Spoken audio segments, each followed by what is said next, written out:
कर्पूरगौरं करुणावतारं संसारसारं भुजगेन्द्रहारं सदा वसन्तं हृदयारविन्दे भवं भवानी सहितं नमामि। मन्दारमाला कलितालकार्ये कपालमालाङ्कितसुन्दराय दिव्यम्बराय च दिगम्बराय नमः शिवाय च नमः शिवाय। कालिं लोकांगण मंदिर चरण डोळ्यान पाहिन रूप तुझे प्रेमे अलिंगिन आनंदे पूजिन भवे ओवाय नमणे नमः।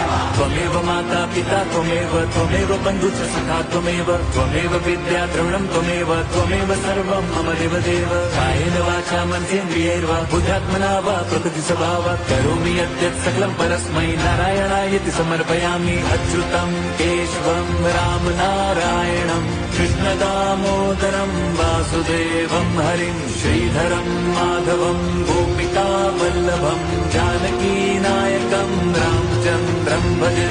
हरे राम राम राम हरे हरे, हरे कृष्ण हरे